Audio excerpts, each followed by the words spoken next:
Greetings, everybody. Welcome to the Dracovin Empire. Are you ready to dive back into the world of Golarion, the world of the Pathfinder role-playing game system? I hope you are. We're going to be meeting another ancestor here. So if you're ready, and you're prepared, take my hand. Your guide here, Candace Narravan Dracovin. I'm going to be opening up a gate to Golarion, to Tian Xia in particular, though, again, there's another ancestor that could travel the world, but that's where it's mainly from. As we go there, and remember, of course, to like, subscribe, and the bell is a little bit of a tip to your, maybe a little comment to your host here, as I drag you through the gate into Golarion once more, and travel the multiverse. Whoosh. Oh, jeez. Takes it out of me to gate our way here to Golarion. Dragging you all with me is a little bit of a task, but I'm up for the job. Now that we've reached Tian Xia, we can be introduced to our target today, Yaoguai. Now, if I were to learn more about Yaoguai, especially how to play one, where would I go to beyond what I'll be talking about today? Well, the Tian Xia character guide and the world guide actually combined to create an idea of them. The world guide is a little less, but it does talk about where in Tian Xia you find them, what they do in a lot of places, and some more of the history that we'll be discussing. So those two together are a really great place to combine together to provide the best information about. Though, again, I would definitely recommend character guide first and foremost. So, who are the Yaoguai? Well, they are usually simple animals, plants, or objects before they find a way to awaken into sapience. Basically become something more than just that. But they become strange shape-shifting creatures in the process. So even if they're an animal, they're not like an awakened animal that just gains sapience. They change form. They're often originating from an infusion of ambient energy into their original form, whether animal, plant, or object.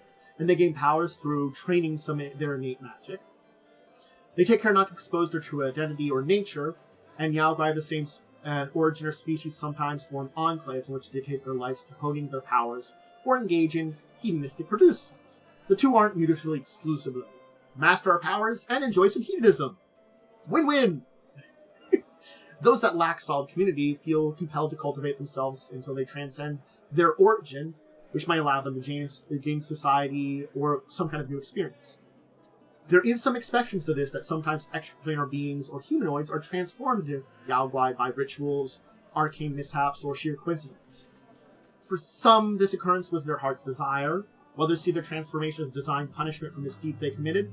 For those wishing to change back, it's a long journey of atonement and discovery that leads them back at us. So, there is the possibility that you change from like a humanoid or extraplanar being into a Yaoguai, to take the form of this thing that was once an animal, plant, object that's kind of been there, or infused into it. A very interesting kind of set of things. When we look at a Yaoguai, the original form can be pretty much anything.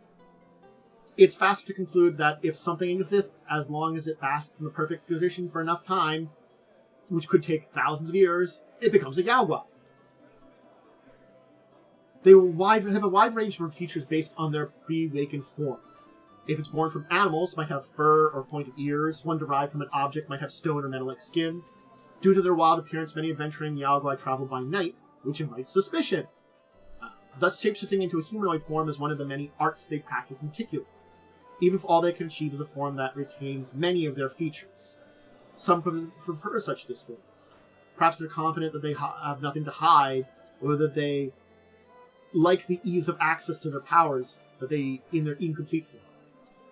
Others aim for the perfect humanoid form to become indistinguishable by any human.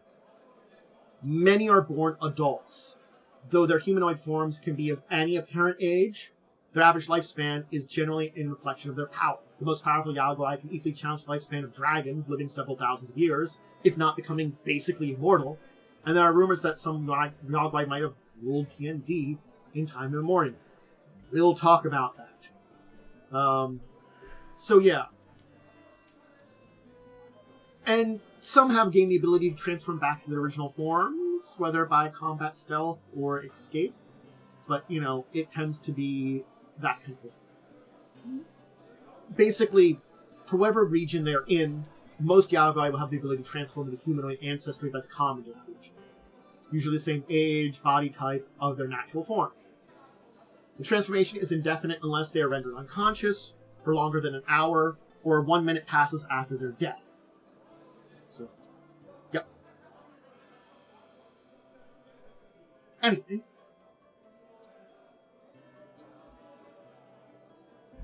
There is active cultivation that can occur to create Yaoguai. And cultivators are already rare in Tian Xia.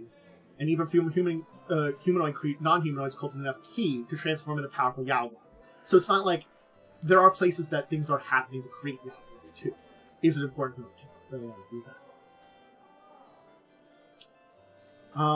A good example of the Yaoguai that were created through arcane mishaps or rituals, Bao Ting, which is a Yaoguai that is with a Hao Jin, which is the powerful phoenix sorcerers, was created when she was resurrected. Basically, when Hao Jin, the Ruby Phoenix, resurrected, it created a Yaoguai that has been with her since. Many believe the power of the moon and sun and moonlight are responsible for awakening Yaoguai. Villagers' belief about an object can manifest the object into a Yaoguai. Prolonged exposure to a haunt or wild essences have awakened them. And yeah, these celestial-born Yaoguai do have they have vague memories of their past and their past powers. Yes, so that's a thing to keep in mind too. So there are roughly 3 types of Yaoguai that exist.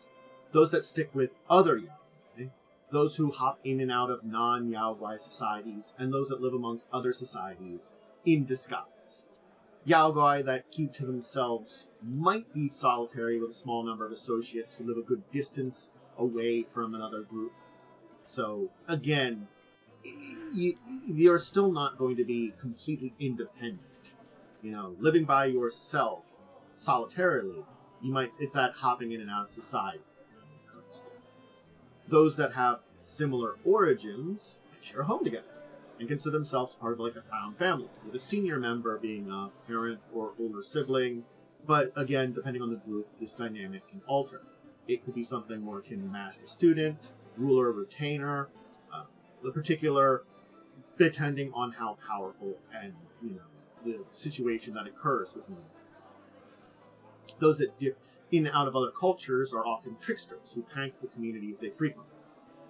This could be bothersome, malicious activity that draws attention, and Yaoguai groups keep these pranks to being helpful and tasteful. Basically, they don't want to call themselves out in negative ways.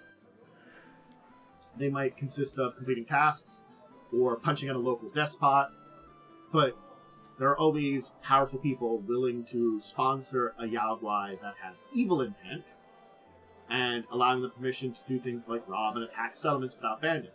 These stories are reason why there are bounty hunting industry in Tian Xia against Yaoguai, and where Yaoguai, who live in non-Yaoguai communities, go to extreme lengths to keep a low profile. Those that are living in those non-Yaoguai communities tend to stick to smaller groups, pairs, trios, that kind of thing, just because numbers also could show them off. The more of them there are, the easier it is to notice something. Those Yaoguai that appear to be spontaneously pick their own names. It could refer to their natural form in a cheeky way. There are some that gain name from what others call them, whether it's a nickname or something about them that has caused a name to be known. Again, naming can be a trap for you. It is something that could extenuate their Yaoguai nature rather than their experience and their personality.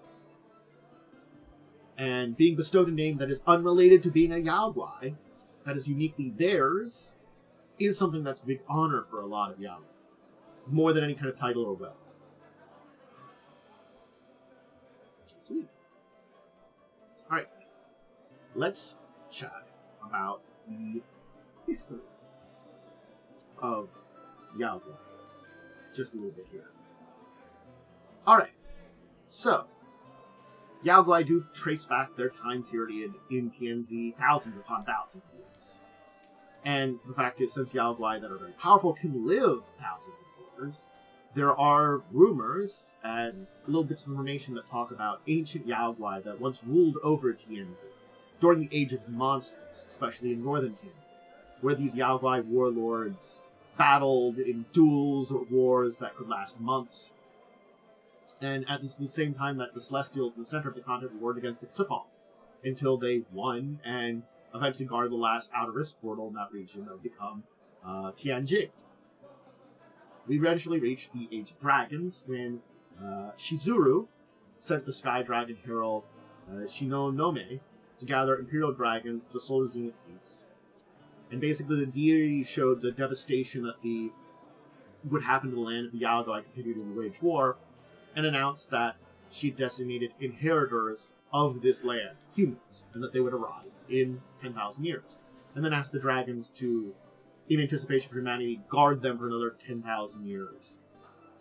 The dragons were stunned, but agreed, and engaged, and the newly won Celestials enlisted them to help to basically kill and seal off the Yaoguai lords.